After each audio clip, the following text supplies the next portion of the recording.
Good afternoon and welcome to the Caregiver Teleconnection. We're so glad that you're with us today. Today we have with us Gilbert Cortez from Guiding Light Hospice, and he's going to talk to us about what is hospice and what is palliative care. Before you get started with that, Gilbert, could you talk a little bit about your background and how you ended up in hospice care? Absolutely. So, hello, everybody. My name is Gilbert Cortez. Pleasure to be here with you. So I'm a registered nurse and I specialize in hospice care. And the way that I got involved in hospice is through an illness of a family member, my mother specifically. So as she got sick and she declined, and I saw a hospice team come and care for her, I thought to myself, wow, that was so amazing. I want to be able to provide that kind of comfort and that kind of care for somebody. And I pursued that and it became my dream and my dream became my reality. And that's exactly what I do now. Oh, that's great. Great, Gilbert. Well, go ahead. I see you've got your PowerPoint up and let's get started. Okay, first of all, I'd like to start off with a quote. And whether or not it is clear to you, no doubt the universe is unfolding as it should. Therefore, be at peace with God, whatever you conceive him to be. And whatever your labors and aspirations, in the noisy confusion of life, keep peace in your soul. With all its sham, drudgery, and broken dreams, it is still a beautiful world. Be cheerful, strive to be happy. That's an excerpt from a poem called The Desiderata. It's written by Max Erhem. And I've always loved that poem, so I wanted to share that little excerpt with you guys. Thank you for allowing me to be here with you today. So like I said, my name is Gilbert Cortez, and I'm gonna be focusing on trying to explain the difference between palliative care and hospice care.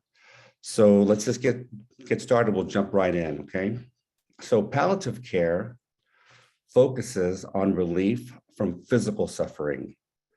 The patient may be treated for a disease or may be living with chronic disease and may or may not be terminally ill.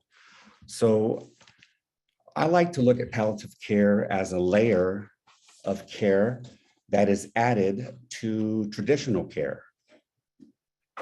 Palliative care addresses the patient's physical, mental, social, and spiritual well-being.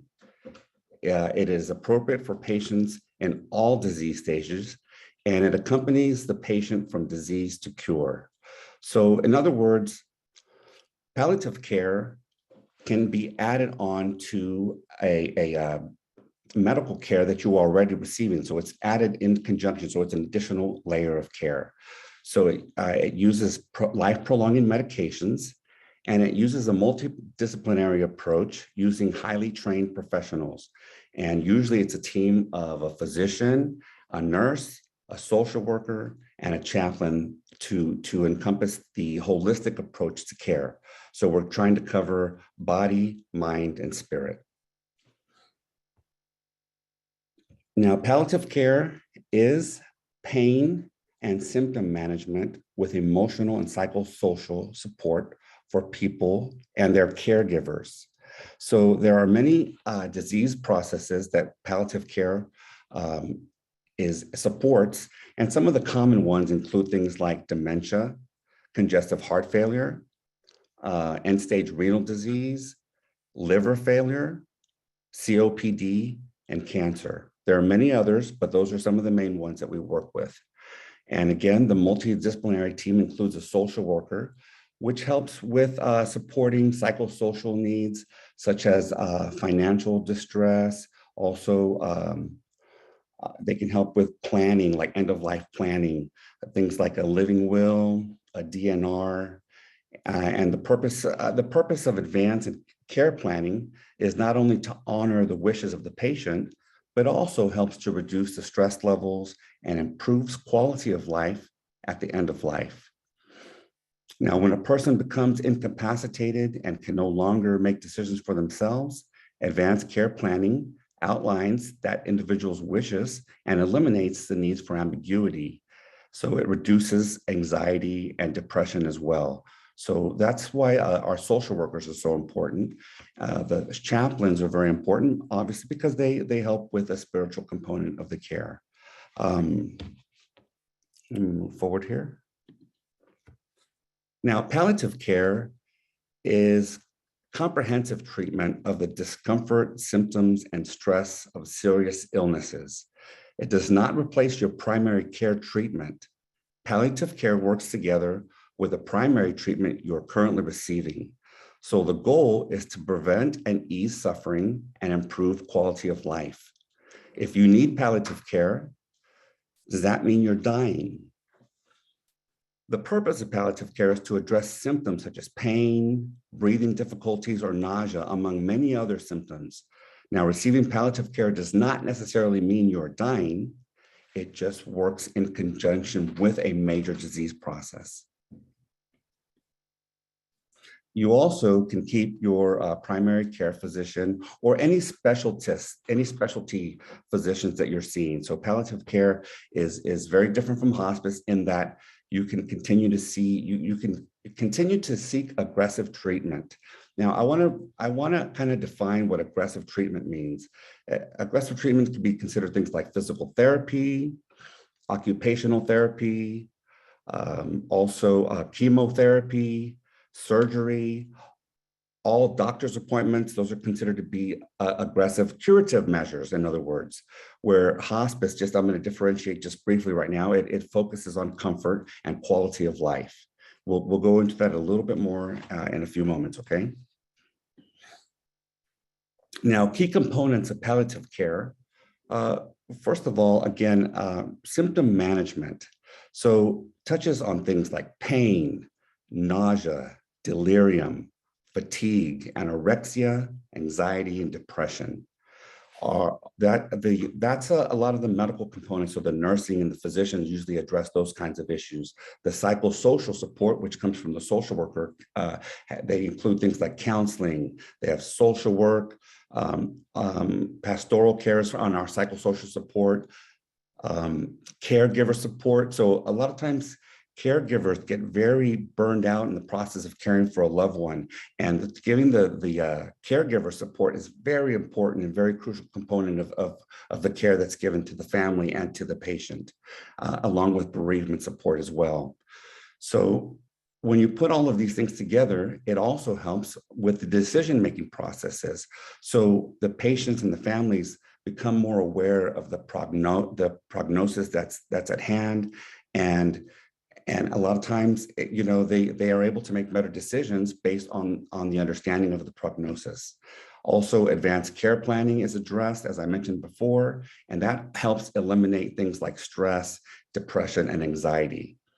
Now, decision-making also helps with understanding of outcomes. And so when I talk to a family member about palliative care versus hospice, we usually understand that there's a disease process at work, and it's a very serious disease process in most cases. And we have to define the quality of life. And we have to explain, what quality of life means to one person is going to vary to another person. So we have to make sure that we're all on the same page. We're also eliciting values and goals. Now, here's an explanation of what hospice care is. So hospice care is available to the terminally ill patients with a life expectancy of up to 6 months. Now, that's a very general statement. Some of our hospice patients pass away immediately after they go into hospice services, and some can last a little longer than 6 months. I've seen patients live for longer than 2 years. So there's specific criteria for coming onto hospice services. But there also is very educated guesses that we make, and we try to determine whether the patient's going to pass away within 6 months or not. We don't always get it right, but we do a very good job of managing that as best as we can.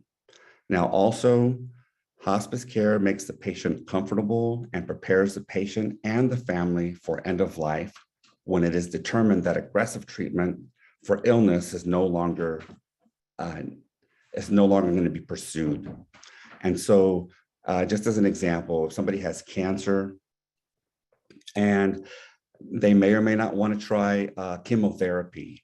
If they want to try the chemotherapy and continue with aggressive treatment, that would be, and they want to consider palliative care, that would be appropriate for palliative care. But when you're considering going on to hospice services, usually the chemotherapy stops. And the reason I say usually is because there's exceptions to all of these rules, but for the most part, we try to make sure that you understand that the focus is on comfort. Thank you. Let me take a drink here.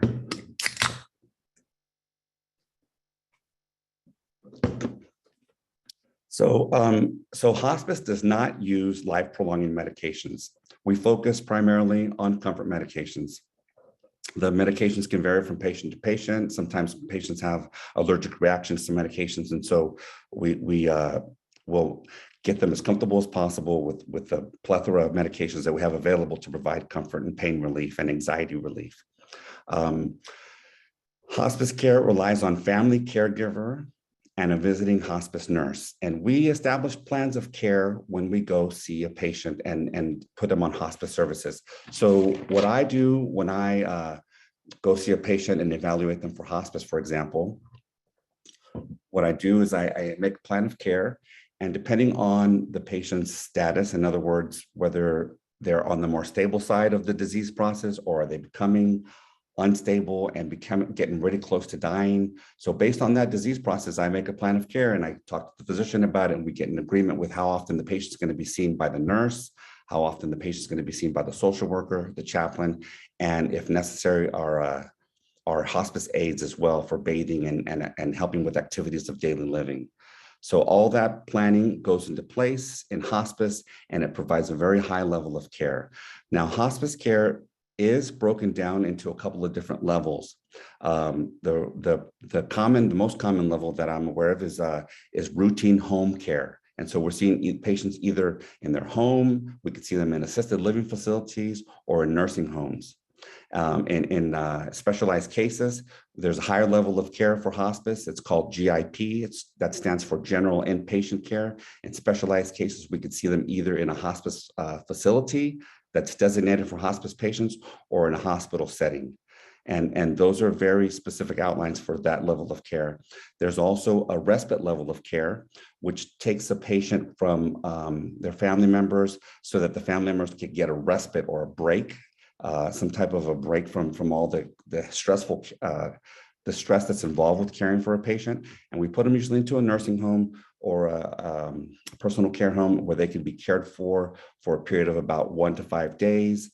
And that's another level of hospice care. And then there's another level of hospice care that's called, it's sometimes referred to as continuous care or critical care. And basically, sometimes patients at home, they can have symptoms that get out of control. And so critical care or continuous care can be escalated to help manage patients' symptoms. So for example, if the patient has very high levels of pain and they can't be controlled very easily with routine medications that we use for managing pain, we can escalate those levels of care to a continuous level of care to get those symptoms under control. So there's a variety of different levels of care, even within hospice care.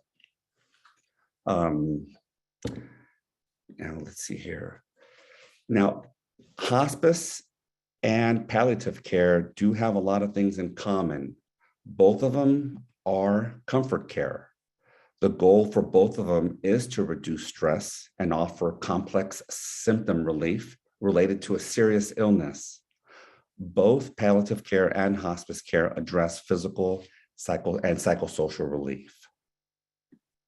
Now, in some cases, for example, there was this situation recently, one of our patients, they were in a financial distress. And so sometimes we could help with the financial issues as well. It just depends on the resources that are available to that community at that given time. So for example, we had a patient who was living in a mobile home, and they had a ramp that was going up to their mobile home. And that ramp was made out of wood, but it was very old and very dilapidated. It was very, it was like termite. The wood was rotten. And every time I would go into that home, I would pray that I wouldn't fall through that ramp. It was such a dangerous situation for everybody involved. our social worker accessed one of the resources that she knew from our community and was able to get a ramp replacement in that for that home, and that job has been completed and was very successful. Now, we can't promise that that could happen in every situation, but that's just one example of what some of the social worker can do. Now, how palliative care can differ from hospice care. Let's see here. Palliative care is available to a person at any time during their illness. So that's very much a distinction. So any time during a person's illness, palliative care is available.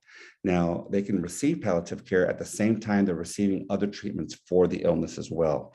So palliative care is, you can consider it almost as if it's life prolonging, or you're seeking a curative type of result at the end of that care. So palliative care is, that's really a good way to think about it, is almost where we're saying curative. So your patient can be receiving home health care, patients can go to the hospital, patient can go see any of their specialty physicians and so forth. Once they transition to hospice, that changes because the focus is going to be on comfort and trying to keep the patient in their home. So palliative care, its availability does not depend on whether your condition can be cured. The goal is to make the patient as comfortable as possible and improve quality of life. You don't have to be in hospice to receive palliative care. Now, palliative care strives to provide people with expert treatment of pain and other symptom management so they can get the best relief possible. Now, palliative care also provides open discussions about treatment choices, including treatment for disease and management of symptoms. Palliative care also helps with coordination of your care with all the healthcare providers. And so it's a resource that you can take advantage of, and it can help coordinate between all the healthcare providers. Many times patients have many physicians or care providers that they work with, and this kind of helps coordinate them all together. Additionally, palliative care strives to provide emotional support for the patient and the family members. Now, palliative care can be very effective. Research have studied the positive effects palliative care has on patients and their families. And studies show that patients who receive palliative care report improvements in pain, nausea, and shortness of breath. Also, communication with their healthcare providers and family members. It also can be very effective for providing emotional support. When started early, the research does show that it ensures the care is more in line with patients' wishes. It decreases stress and increases confidence in making decisions. A lot of times, even the patients live longer when they're receiving palliative care and hospice care.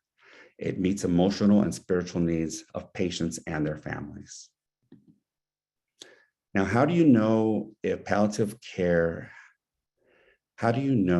you need palliative care? You may want to consider palliative care if you or your loved one is suffering from pain or other symptoms due to any serious illness. Also, if you have physical or emotional pain that is not under control. And finally, if the person needs help understanding their illness and discussing treatment, that's how you know if you need palliative care. Now, who pays for palliative care? Most insurance plans cover at least part of the palliative care services, just as they would any other medical service. Medicare and Medicaid also typically cover palliative care.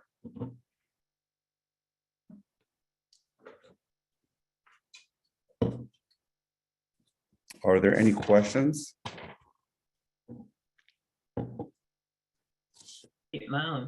If you have phoned in, you can unmute your phone and I will call on you by your area code, and you will do that by pressing *6. For those of you that have Zoomed in, you can write a question in the chat box. And I see a couple of people have already unmuted. So let's start with Nina. Nina, go ahead. Yes, hi.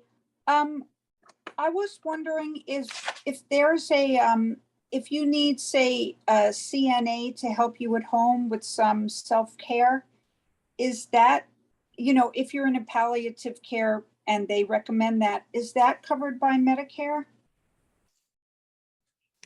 You know what? I'm not 100% sure about that. I'll have to look that up. Let me see. Let me make a note of that question and we'll get back to you with that, okay?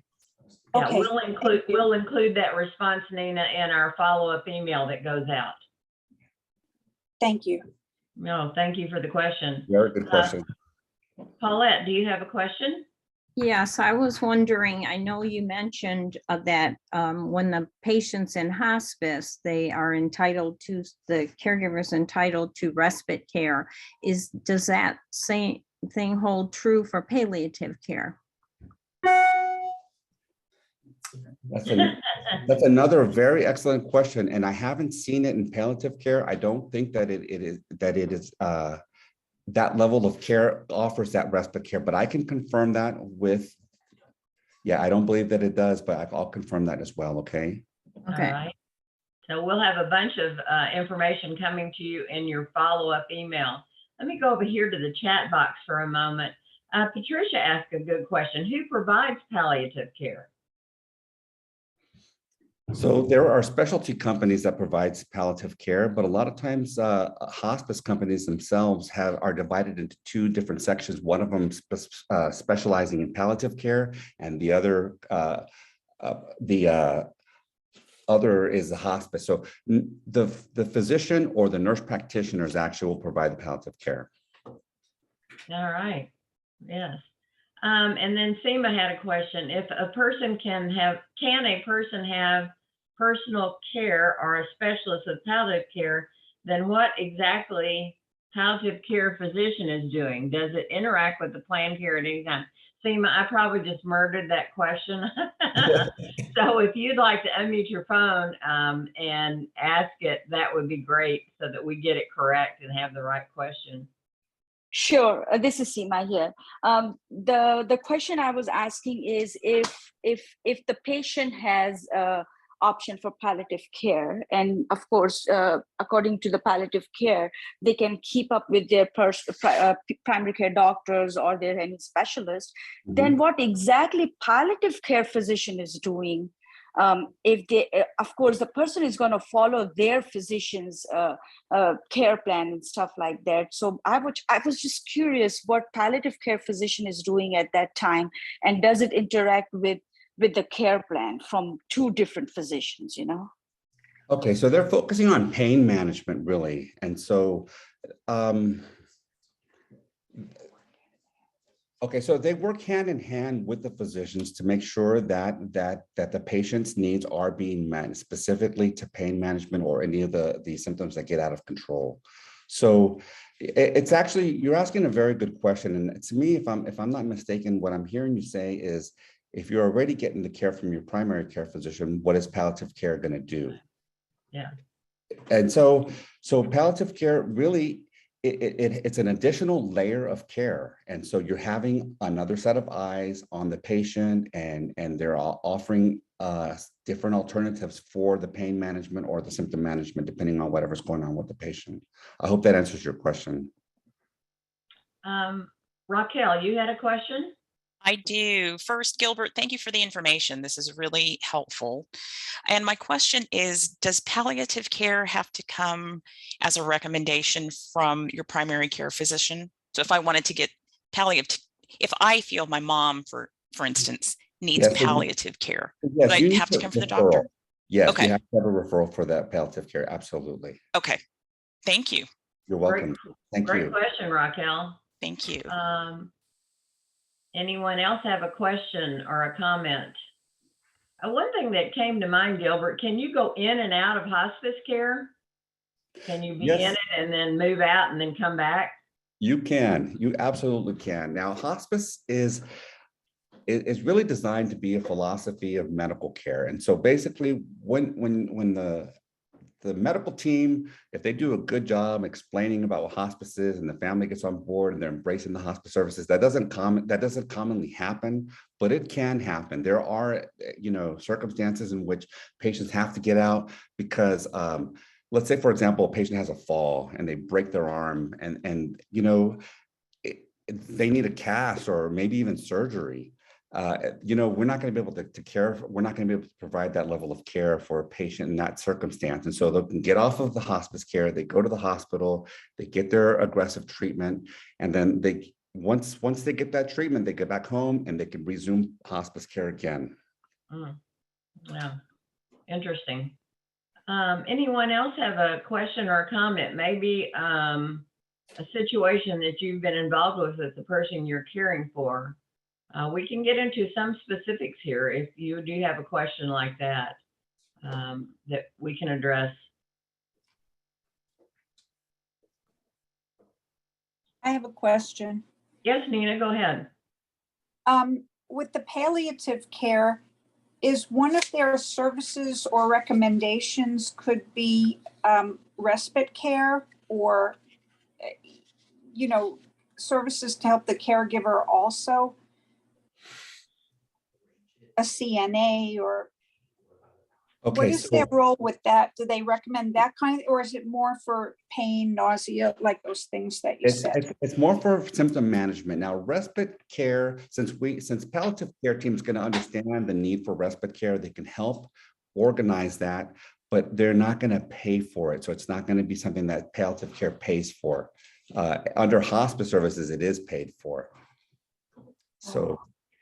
Okay. And those who don't understand what respite care is, it's really a major emphasis of respite care it's designed to help with caregiver burnout. So that's a real problem in caring for somebody who's terminally ill.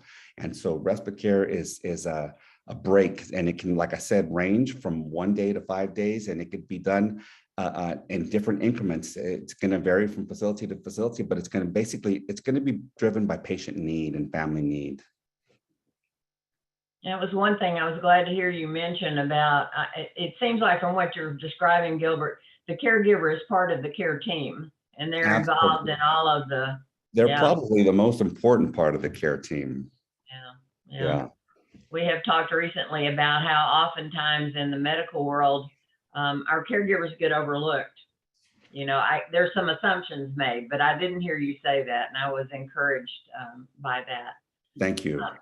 Can people find hospice and palliative care no matter where they live in the United States? That's an excellent question, and I'm sure it's going to vary from situation to situation.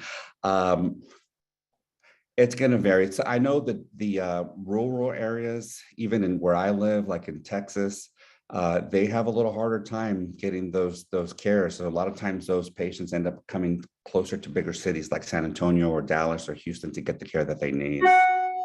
Yeah. Mm-hmm. Looks like something that needs some work on, in my opinion, because I 100% agree. Yeah. Why should you have to move out of your community where your support is and someplace else to get these services? So yeah, there are some hospices.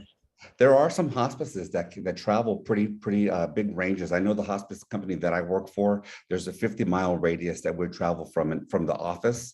So we go out 50 miles in any direction to be able to treat a patient. Let's see. Julie asked a question. Can palliative care be used if the patient is in an assisted living home? Yes, it can. So it really is wherever the client is, that's where you go. That's exactly correct. Good question, Julie. Thank you. Patricia, you had a question? Yeah, I do. I'm wondering, my mom has dementia and she doesn't have a lot of physical, symptoms, but it's more psychological and like a lot of hysteria and anxiety and distress, like the 3 a.m. phone calls, and just kind of emotionally needs support. And I'm wondering what that looks like. Who would that be? Like, is that a therapist, a psychiatrist, a nurse?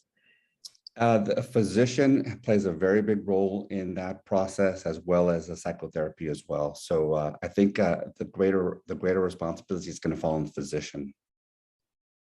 I don't understand how the physician can play a role in that. The understanding those symptoms and getting those in control probably with medication is probably that's how the physician is going to get involved. Oh So yeah, that is with medication. yeah. Right. So what's the next step? So that would involve a higher level of care for sure. Yeah. Maybe even some additional support, like an assisted living or a nursing home, or maybe even a personal care home. Yeah. Yeah, for sure. So being in Texas, you know, the Biggs Institute, would that be part of their care plan if she went to some place like that? Or does it get to a certain point where it's just like, you just kind of stop trying to get help? Repeat your question so I can understand that clearly. Like if she was going to the Biggs Institute, there would be a team to work with her to provide care. And I'm sure palliative care would be a part of that team. But since she goes to an individual physician, I don't know how to get someone to come see her in a consistent way, or who to hire or what to do. And she is medicated, but you know, there's only so much medication can do. A palliative program? Mm-hmm. Mm-hmm. Yeah, I think a palliative program may be a good start, and then and just getting guided. So I know what you're saying about the medications. There's only so much they can do. Sometimes it takes a long while before they get it exactly right, but sometimes they can get it right. So maybe the correct medication regimen isn't in place just yet. Yeah, maybe I need to talk to the doctor. Mm-hmm. I agree. Okay, thanks. You bet. And if I might jump in, Gilbert, Patricia, you might ask your physician for a referral to a social worker. There are social workers out in the community that are available to help you. Our care managers also are available in community that they can help you work on a plan if you're not involved with an agency that's doing that already. So I would research some of that information too, find a care manager that might help you figure out exactly what your mom needs as far as supports. Yeah. Thank you. You're welcome. Let's see.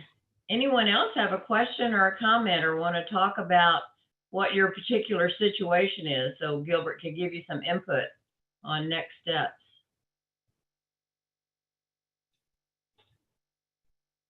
I'm trying to think of questions that I've come across. Both of my parents were in a hospice in a wing of a hospital when they died.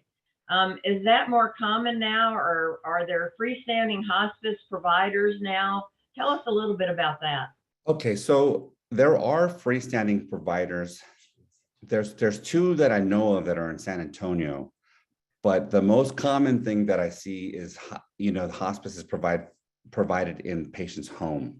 And in addition to that, it could be in a nursing home, in an assisted living facility, or a personal care home as well. But there are freestanding hospices, and it's going to vary from city to city. The smaller ones are probably going to be not as likely to have those freestanding facilities, and the larger cities are probably going to have more of those freestanding facilities. And when you're in hospice care, are you able, or is the hospice provider able to provide equipment, like let's say a hospital bed or a wheelchair or a lift, or, you know, those kind of supports? Yes, absolutely. So when a person's on hospice care, getting access to that equipment is actually pretty easy, and can usually be provided within the same day that's requested. So types of equipment that we provide very commonly include things like wheelchairs, oxygen concentrators and tanks, suction machines, nebulizer machines. Also, we provide things like shower chairs or bedside commodes, and specialty mattresses. Also, sometimes a patient will require a low air loss mattress to help with bed sores that have been developed over time. And there's a lot of other equipment that we can provide as well. I'm just touching on the surface of it. Oh, yeah, yeah. And that's all covered by hospice. Oh, and that's a great resource just in itself. Absolutely. And I think people need to know that hospice care is not 24/7 care. Could you kind of talk about that? Yeah, so some people have the misunderstanding or misconception that hospice, once a patient goes on to hospice services, that they're going to have a nurse at bedside 24/7. That's not the case. Usually it's going to be the care provider that's going to be providing the most of the care, and hospice comes in as support. So we're available 24/7 in terms of phone calls. Like, for example, if somebody dies or somebody falls at 3 o'clock in the morning, you call us and we can provide a nursing visit at that time. So we're available 24/7 in the sense that you have access to us 24/7, and we can provide nursing visits, but it's not going to be 24/7 continuous care unless there's a need for that. And that need has to be proven. In other words, we have to be able to support that need for that 24-hour care. Yeah. We touched on this a minute ago. Alba said, do most hospitals now have a hospice floor within their facility? I think that probably varies. It's going to vary. And I don't know of all the hospitals that do that. I don't think that they all do. I just know a few in San Antonio that do, but those are the ones that that the company that I work for, services. So I know of several here in San Antonio that provide that service, but they don't all do it. And usually that's a limited time as well. In other words, hospice will have a contract with the facility, a hospital. And if we're going to put them on hospice care and the patient's going to be in the hospital at the same time, as I mentioned to you before, that's one of the highest levels of hospice care that we provide. It's called VIP, stands for general inpatient. And usually the goal of that is to get symptoms that are out of control under control. So once those symptoms are managed, for example, it could be pain, it could be anxiety, it could be shortness of breath. Once we get those symptoms managed, we have to have a plan B now to get that patient either home or back into a nursing home or to another facility, but they can't stay in the hospital once the symptoms are managed. Now, a lot of times when the patients are at that level of care and at that level of distress, a lot of times it's because they're facing times that are very close to end of life. And a lot of times they may pass away in the hospital. So if that's what happens, we manage that care in the hospital to ensure that the patient is as comfortable as possible. And we're still providing the nursing resource from hospice and the social work resource and the chaplain resource from hospice as well. Julia, I see you have your hand up. Did you have a question? Yes, my husband is on hospice currently, and he is also an organ donor. How is that handled when he comes to the end of his life? Okay, that's a very beautiful question and a very excellent question. So at the end of life, you're going to have to contact the company that actually does the collection or I'm forgetting the exact word, what it is, the harvesting of the organs. And they're going to ask a series of questions based on the patient's age and disease process and whether there was any infections involved. They're going to determine at that point in time whether that the organs are eligible for donation or not. And they'll let you know at that point in time. And do you do this when the person dies or before they die? So what you should do is you should probably tell the hospice company you could tell them now, if you haven't told them yet, that he is an organ donor and that's very important to him, so that they can be in communication with the harvesting company ahead of time, so that they could be aware that a death may be approaching, and so that they can give you more guidance as to whether he's going to be appropriate to donate the organs or not. Thank you. What state are you in? Colorado. Okay, Colorado. Yeah, and the rules are going to vary from state to state. So contact the company, the organ collection company, and find out what their take is on that. Tell them that the patient's on hospice. You might want to review the age and see if he's going to be appropriate, so you can know ahead of time whether that's going to happen or not. Thank you. You're welcome. Thank you, Julia. We have a few more minutes. Anyone else have a question or a comment or want to talk about your individual situation? I would think that, and I know y'all provide services to people with dementia, either palliative or hospice care. I would think that would be a bit challenging Well, since since the disease lasts so long in most cases. Absolutely, and you're absolutely right. You're very insightful to bring that up. That's very common. These disease processes usually take a lot longer for the patient to pass away than the other disease processes, and it is very challenging because there's so many. Every disease process, every person, the way they react to medications and so forth is very specific from patient to patient, and so it's very complicated. Yeah. Anyone else have a question or a comment? I think Gilbert's going to share some more information with us. I'm being instructed here by somebody, my mentor here, advise a virtual dementia tour if they have access. So if they have access to a dementia tour, so there's an Alzheimer's Association, and that's a very helpful resource right there. So you can look them up online. Right. And I would like to mention to those on the call today, if you are a caregiver for someone or a professional caregiver for someone with dementia, Dr. Tam Cummings is one of our frequent presenters on this call, and she talks about how to score that. And there are instruments online, so that's a good comment there. Julie asked, could you please review how do you know you need palliative care? So that's gonna really depend on how long you have been. If there's a serious disease process at work, you know, the doctor should be telling you that there's probably a terminal disease here or a very significant disease process at work. And if you want that referral, just ask the physician for it, and the patient will be evaluated. Sometimes they qualify for the services and sometimes not. Same thing with hospice. Not everybody who wants hospice services is going to qualify for it. So the patient has to be at a very specific point in their life and in the disease process in order to qualify for the hospice service.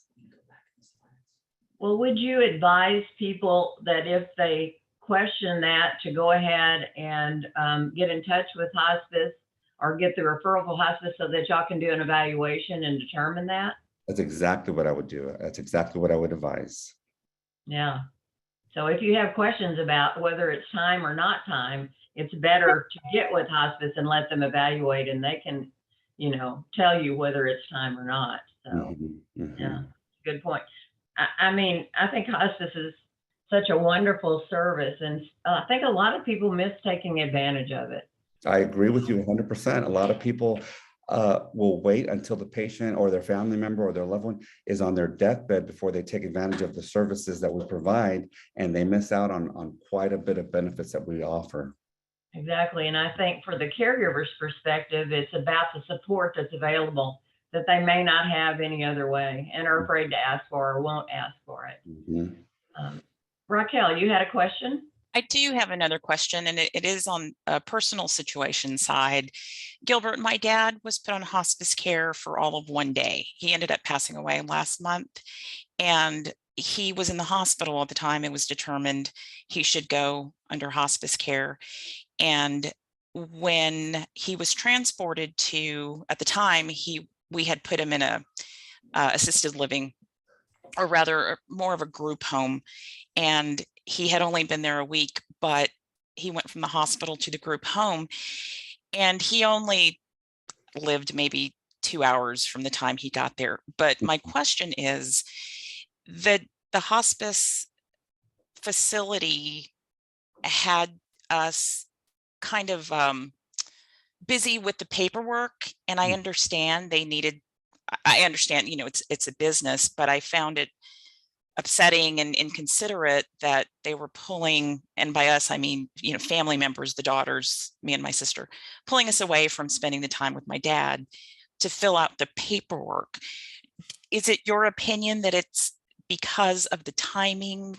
You know, like I said, he had just been put on hospice care, or is that, again, I understand the business side and needing the paperwork to be completed, but what's your opinion on that? Well, first of all, I want to tell you that my heart breaks for you and your family, and that you had to go through that. I'm really sorry.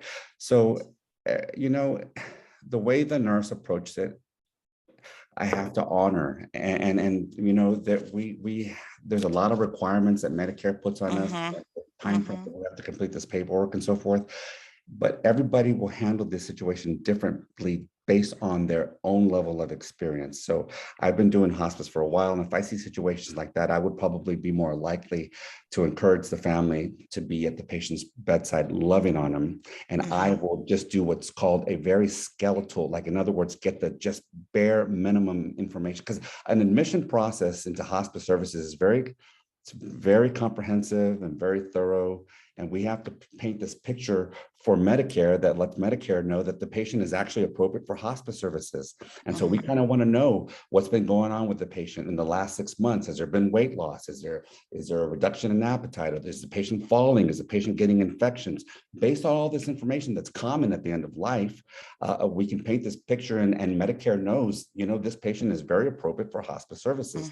Now, again, based on, you know, if you had 10 different nurses approaching this situation, you might have 10 different approaches to the Right. situation. And I'm really sorry that you had to go through that. My heart breaks for you. Thank you, Gilbert. Yeah, like I said, I understand the business side as well. And she was doing probably what she felt needed to be done. But I just thought, I hope this isn't the case in every situation. No, in fact, I admitted a patient into hospice services last night. And as soon as I saw him, he was brought in from the hospital. The patient was brought home. And as soon as I set eyes on him, I knew that this was going to be a very quick decline in death. And so I talked to the family and I told them, look, I don't want to seem like I'm rushing through this, but he's very frail and he's going to pass away quickly. Okay. And so what I want to do is just get the very basic information that I need from you so that I could rush out of here, get the comfort meds for you guys as quickly as possible. And as soon as those meds get here, I want you to give him some morphine and some lorazepam immediately, because I want this agitation that he's experiencing right now. I want that to be diminished. Right. And he was given morphine in the hospital, and it caused his blood pressure to drop and to a very low, dangerously low blood pressure. And I told him, look, when he gets his medication, his blood pressure may drop and he may die upon getting the medication, but it's not the medication that's killing him. But you also have to weigh out, you have to understand, do we want him comfortable or do we want him, you know, alive? What do we want? Right. And so I had to have that really difficult talk with them. The medication arrived, they gave him the medication twice throughout the night, and he passed away this morning, but very comfortably. But again, the family was very pleased with the way that I approached it. And I felt like I had to do it this way because I know that they needed to spend time with him because he was going to go very quickly. Yeah. Well, I'm glad to hear that, Gilbert, but thank you. Thank you very much. Of course. Thank you. Raquel. I know that was difficult. And we do offer you our deepest sympathy. Thank you. Jason had a question. If you are denied hospice, is there a way to appeal the decision, or what do you do if you're denied hospice? That's a great question. And there is an appeal process. And so I am not an expert in that appeal process. And I will write this down as well as one of the things that we can get you the information specific to that appeal. But there is an appeal process to basically, it all is going to depend on the supporting evidence that you have for the patient to determine whether the patient is eligible for the hospice or not. So yes, there is an appeal process. Beyond the appeal, though, Gilbert, if you're denied hospice perhaps one time, that doesn't mean you shouldn't reapply at a different time, does it? Absolutely correct. You're absolutely right. Yeah.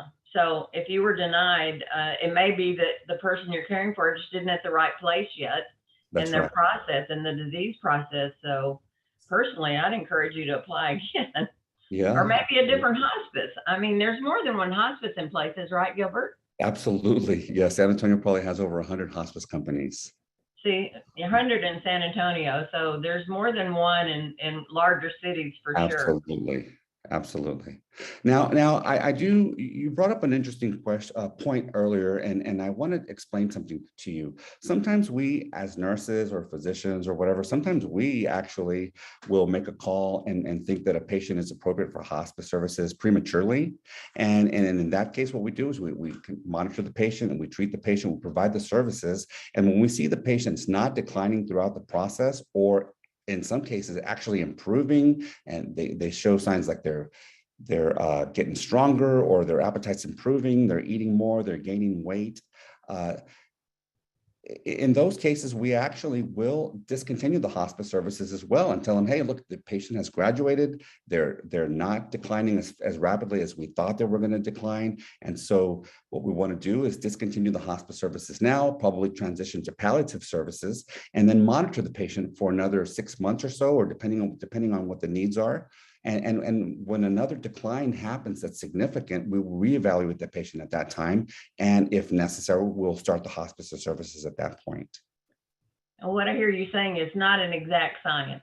It's not an exact science. There is some guessing involved. There is some guesswork involved. Absolutely. Donna wanted to let us know that her husband was accepted as a hospice patient on Sunday, and it was a very smooth process. And that's the kind of information we like to hear. That's great to hear. Very good. We have about 5 minutes. Does anyone else have a question or a comment for Gilbert?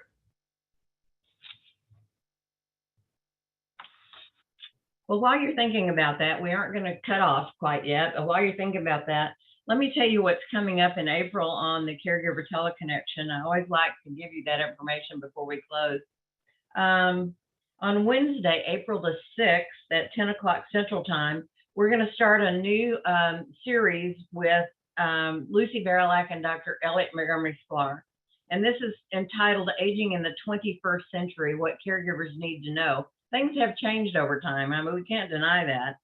And so this session on Wednesday, April the 6th, is going to be talking about, has COVID-19 changed the view of long-term care facilities? And we all remember the headlines during COVID, and people couldn't see their loved ones. So that's an interesting topic that you might want to tune in for if your loved one is getting close to going into a long-term care facility. And then I had mentioned Tam Cummings just a minute ago, one of our frequent presenters on dementia. She'll be with us on Thursday, April the 7th at 1 o'clock Central Time. And she's going to go back to the beginning and talk about the ABCs of vascular dementia. So if you are caring for someone with vascular dementia, you may want to tune in and listen to what she has to say about that disease. Okay, I gave you a couple of minutes. Anybody have another question, comment? Well, I will get with Gilbert after the call. He has a list of some things that he's going to provide for us, and we will get that out to you in our follow-up email, as well as a copy of his PowerPoint presentation. In that email, you will also receive a questionnaire about this session, and we want your feedback. We'd also like to hear if you have other topics that you would like for us to present on, or maybe you've been somewhere and you've heard someone speak on a topic, and we'd love to invite them to be on the Caregiver Teleconnection. I don't see anybody's phone unmuted. We have a thank you, and I thank you, Gilbert, for being with us today. Do you have any final comments you'd like to make?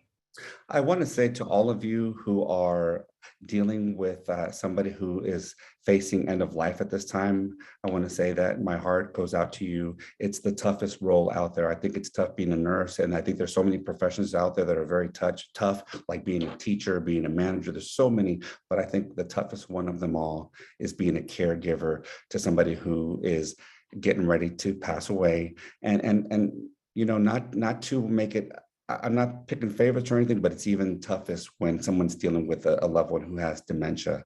That's a very, very tough role. And caregiver burnout is a very serious and significant thing. And I want to say that my heart goes out to you. And you know, I really appreciate and respect what you're doing. And I pray for your strength. And I thank you all for allowing me this time to be able to share some of this knowledge with you. And I really appreciate you letting me be here. Thank you. You are very welcome, Gilbert, and thank you for giving us all the information. And people are putting those comments in the chat box. And I want to say to you as caregivers, I appreciate everything that you do, but remember to take your own oxygen first. You've got to take care of yourself before you can take care of anyone else. I love the way you said that. Perfect. No, That's I'm right. quoting Dr. Jamie Heisman. So anyway, thank you so much for being with us today, and I hope to see you on future sessions. Bye-bye. Thank you. Bye.